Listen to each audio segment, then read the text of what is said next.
Anyway.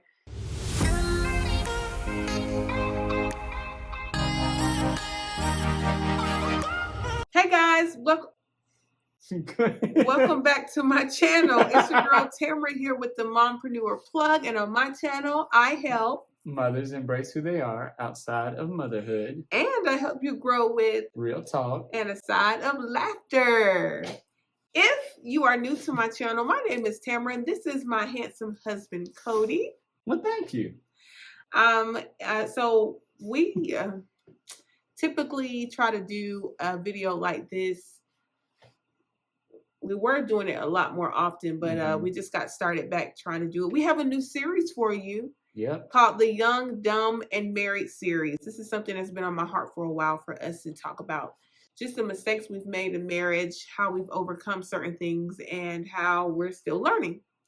So today, the first thing we want to talk about, this is part one of this. We want to talk about overcoming mistakes. And we're going to talk about that in 3 different categories. The first category is talking to you all about how we overcame mistakes in finances. Yeah. It's a big one. That's a huge one because we made some huge mistakes starting off at the very beginning of our marriage with finances and I think the number 1 reason couples get divorced is finances. Yeah. Like I think finances and adultery are like which is pretty sad. Yeah. But I would say for us, finances was a tough thing because we were very broke when we first got married. And neither one of us had good money management skills. I grew up in a household where I would say my parents didn't give me everything, but I didn't want for anything. And my mom was the type of mom, she took care of everything. And so I didn't really start learning about managing my own money really until maybe my senior year of college, because before that, I was just kind of relying on school, financial aid, and the help of my parents, and little not odd jobs, but random, part-time jobs I would have while I was in school. And Cody, what would you say?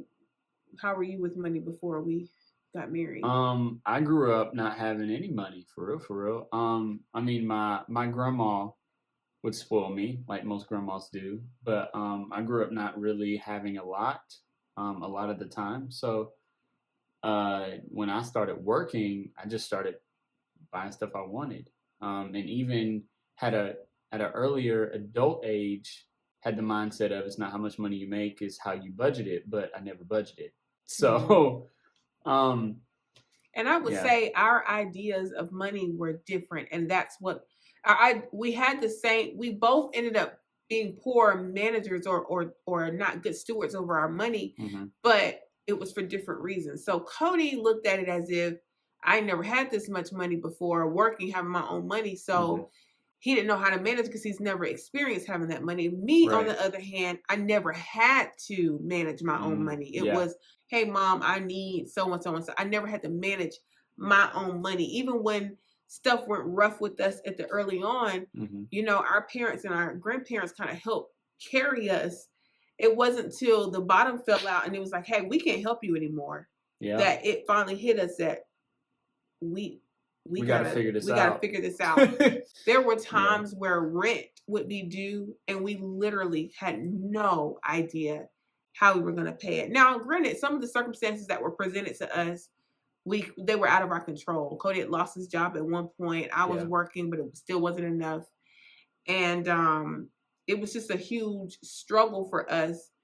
But there was a time in our marriage where we were in a good place financially, but we never saw how good of a place we were in, because as soon as I think I had gotten a job making a significant amount of money, and we went and got in more debt because it was like, oh, I'm making more. We can move into a bigger apartment. We can get another car. Literally just going to bring that up. That's what we did too. We got another car, and then we ended up getting a bigger apartment, and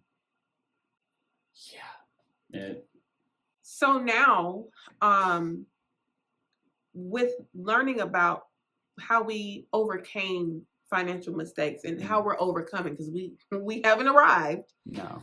But one of the things now I would say is important is that we communicate our boundaries when it comes to what we're spending. We have learned over the course of, almost being together for what? Together for almost 11 years. Yeah. We have learned what's important, what's needed, what's not important. Yeah.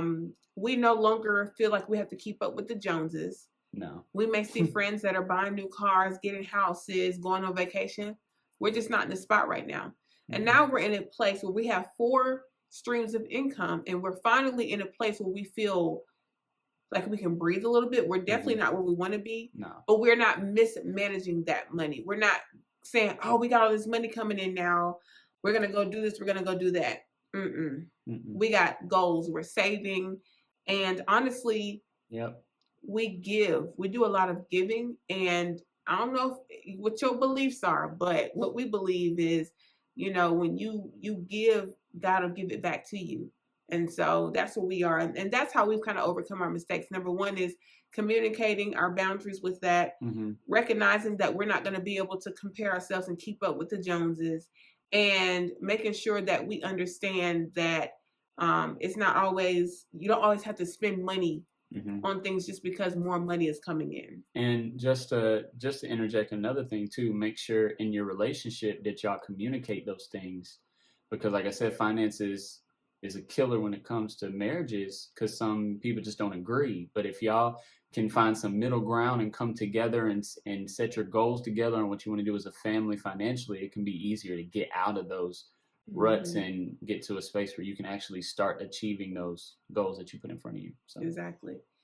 And so the next category is overcoming mistakes that are relational. So relationship mistakes. Yep.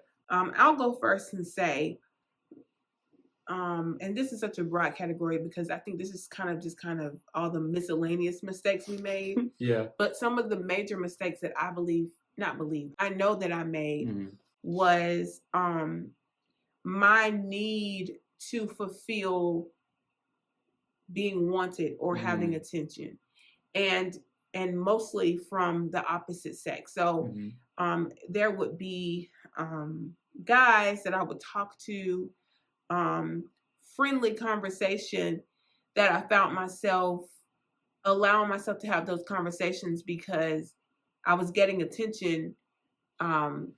Not that I wasn't getting from Cody, but it was a different type of attention. And it was feeding insecurities of mine that I wasn't good enough, that I wasn't pretty enough, that that nobody wanted me. And not even just, it wasn't even about sexual. It was about just not feeling good enough in general. Yeah.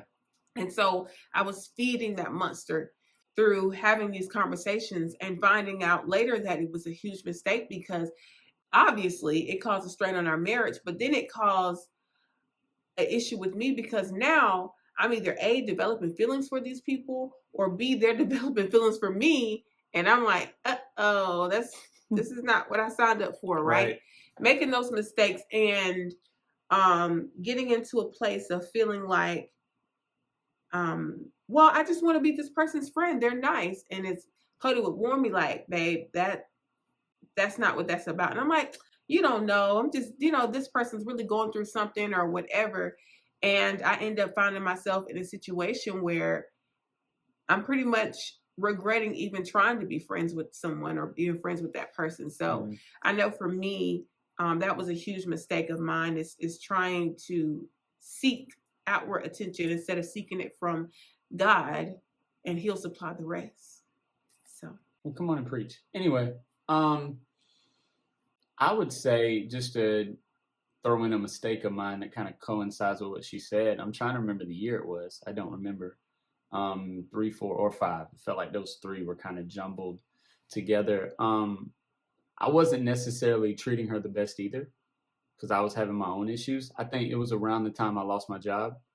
So I was looking crazy at myself, and I had issues within myself that I wasn't dealing with. So I wasn't treating her the best either. So it was easier, not saying it was right, what I was doing, but it was easier for her to seek those types of things. You know, I was kind of pushing her away. I think at one point we were just roommates because of the way I was treating her. And it's crazy because that same thing actually happened when we were dating at the end, right? Before, like when we broke up for a while because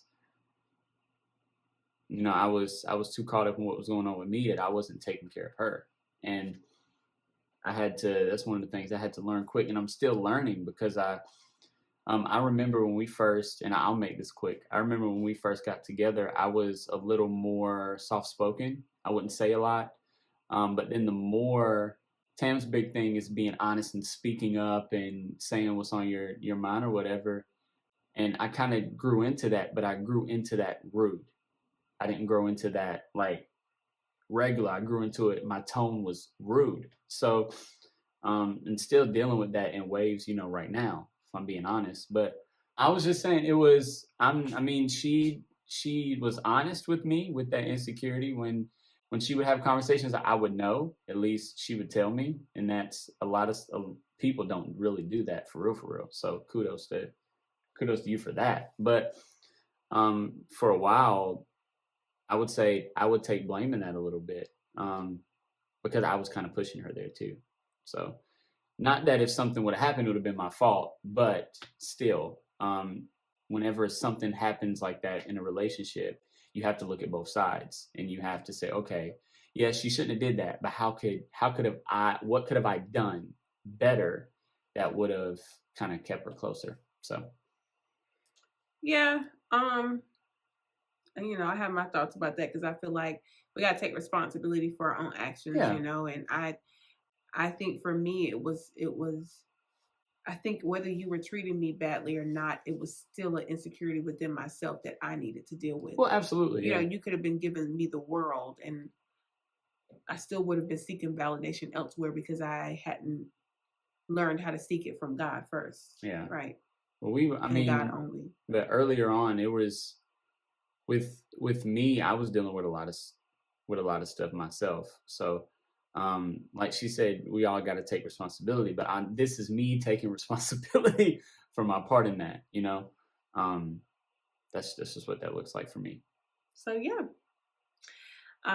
And so I would say how we kind of overcame those mistakes would lead us into our next thing, which is overcoming communication. Yes. And communicating about those things. So holding ourselves accountable. I think that's how we got through it. Even when I think about, we talked about this before, but like when Cody was dealing with pornography and when I was dealing with the seeking attention elsewhere, we had to come to each other and be accountable. And I think that is what helped us overcome those types of mistakes. And it helps us overcome, once again, even those mistakes as moving forward, even now. You know, if Cody catches himself talking to me rude, he'll come, hey babe, I'm sorry. I'm just I'm not in a good headspace. Or, you know, if I'm in a situation where I'm like, babe, I'm feeling really lonely, I'm feeling like I need more, I'll come to him and talk to him before I try to reach out to someone. Right. So that's how we overcame that. But let's be honest too, because we're being honest now. I'm saying it's rattling off our tongue because we've been there, done that, doing it. But those are not easy conversations. No. Like for me to talk to my wife about dealing with pornography, that's not easy. Yeah. That's really hard. And for me to come to you and say, hey, I'm struggling, I feel like I need more attention, and I'm finding it in conversations with opposite sex. Yeah. That's not easy to talk about at all. Those conversations too, just to be frank, me dealing with pornography was back, I'm talking about teenage years all the way through, so it had nothing to do with her. And at that point in our relationship, when we had that conversation, I was giving her all the attention I could. So those are not easy things because it almost feels like, I know with the pornography thing, it was like your response to your could have response was like, am I good enough? And then my response to her when I'm seeking other attention was like, why? Like, I'm giving you attention. So those aren't easy conversations is my point, but we had to have them in order to move forward. We had to. Right. So that's that. And then, like I said, our third topic is overcoming with communication. Mm-hmm. And I would say for us, communication has probably been the main driving force as to why we are still married. Yeah. Would you agree? Yeah, but it took a while because Tam was honest up front and I am not. Or was not. Or in a way. Anyway, I'm growing. You're growing. I'm growing. I'll say that. But Tam was always upfront, even with stuff that it made no sense to be upfront about to me. Like when, no, for example, like just to go back to the previous situation, when she would have those text conversations that weren't necessarily bad, they were just conversations, I knew about it. I can think of right now, probably most guys in their relationship probably wouldn't know, would have no idea, because their wife probably wouldn't share it, but she shared it.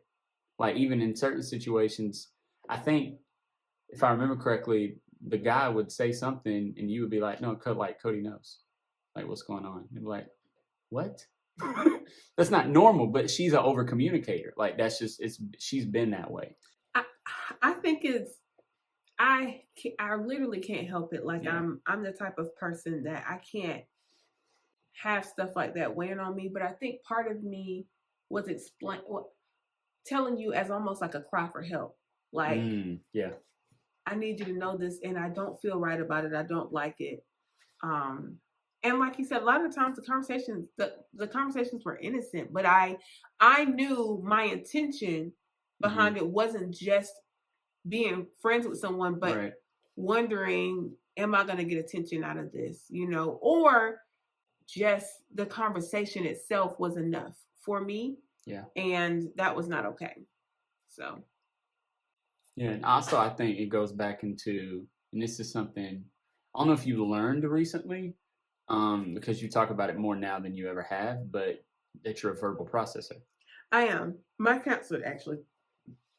Ooh. That came from the depths of my soul. Glory. Did it smell? Do you smell it? See, we doing this again. Help a Lord, please. Anyway, my counselor actually expressed that to me, and can you just sit back? So I want to rest my leg. Can I rest my leg right now? Thank you. My counselor actually expressed that to me, and it made sense. I'm like, I do process verbally. I have to talk it out and hear myself processing it because my brain is just like all the time. So yeah. My brain tap dances all day, and I'm just fine with it. So that's the difference. I'm not.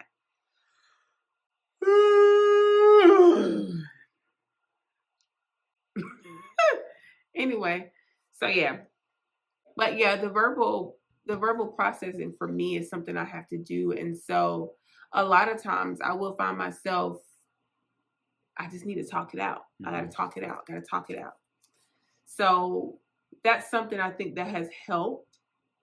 We do something that we call, like, it's a version of pillow talk, where before we go to bed, we just kind of gets upset because sometimes it's pillow vent because she falls asleep as soon as I start. Like say what I need to say, and then Cody will begin to talk about his thoughts, and this is totally unintentional, but Cody's voice is calming and soothing to me. So if we're already laying down in the bed and I'm already really tired and he starts talking, his voice literally puts me to sleep.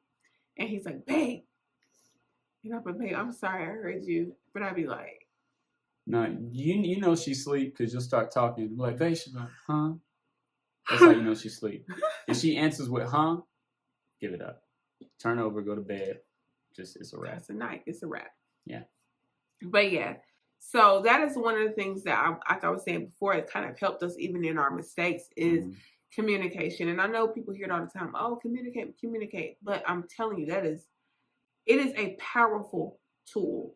Yeah. Because when you communicate, not only are you verbalizing whatever issues, whatever expectations, whatever boundaries you have, but you're setting yourself up for success because now you're communicating your thoughts and you're able to process, that person's able to process, you guys are able to talk things through and have difficult conversations, and the conversations become easier as you grow in your marriage. So things that we had to have difficult conversations about before have gotten easier now. It's nothing for Cody to come to me and tell me something he's struggling with. And it's nothing for me to go and say, hey, babe, like, I'm struggling with these thoughts. I'm struggling with this. I'm struggling with that. I feel this way. I feel that way. Because we tackled it at the beginning. Now, I'm not saying that communication, sometimes you find yourself not wanting to communicate. But one thing I will say, don't ever use communication as a punishment. Don't give silent treatments. Don't ignore. Don't use that as a punishment or as a tool or a means to cause an issue. Because communication is your best friend. And if you use it and abuse it, it can destroy your marriage. Absolutely. And that's one of the things that, one thing I tell people is that marriage is the tenets of marriage are the same. It's just all couples deal with it differently. So, like communication is one of those. His voice is soothing. I'm done. Communication is one of those tenets where in every marriage, relationship, even friendship, whatever, communicate, right? But in your relationship, you just have to figure out how y'all do that best. And that's what we had to figure out. Because we came into it two completely different, on two like opposite ends of the spectrum. She over communicate, I under communicate. You just didn't. Like, no communication. Yeah. I'd be looking at him like, so you weren't gonna tell me that? Like, I'm smiling right now, but it wasn't funny at the moment. Oh God. And my biggest thing is communication. And like Cody would do something like get off work and the plan is to come home, especially like in times where I'm at home with the boys or whatever, and he would like go to the store or meet somebody to pick something. I'm like, you want to go tell me? Like, I'm thinking you coming home, especially if we got like a routine. Typically, if he gets home at 3:30 every day and it's 4:30 and he ain't home yet, it's like, so you didn't think the need to call me? Like, it would be stupid stuff like that. And I'd be looking at him like, I'm sorry, but I didn't think about it. What do you mean you didn't think about it? You got a whole wife and kids at home. And you just gone. You know what's funny though? What? Now I get off work and walk in the living room. Yeah, that's what the pandemic has done for us. So anyway, that's that. That's that. But yeah, guys, there will be a continuation about this. Our next video, part 2, we'll be talking about overcoming forgiveness. Ooh. So yeah. You guys request that Cody and I do videos all the time. It's been a while since we've got to do a video. I really enjoy having you on my channel. Thank you. I enjoy being here. This is the man behind the camera, the man behind the lens. Or the phone. He's the one that does all of my editing. Anytime you see me in a video on my channel, it's been edited by Cody. And so he literally handles all of that. And it's good to bring him to the forefront and allow him to chit chat with us on the channel, on the Mompreneur Plug. So I just want to tell you guys, thank you for tuning in. We look forward to you guys watching it, and drop your comments below if you have any questions about how we overcame our mistakes and how we are continuously overcoming mistakes in our marriage. And, just chat, let us know, give us some feedback, tell us what you like, tell us what you'd like us to discuss, and we'll move forward from there. Until next time, we'll see you in the next video. Bye. Bye.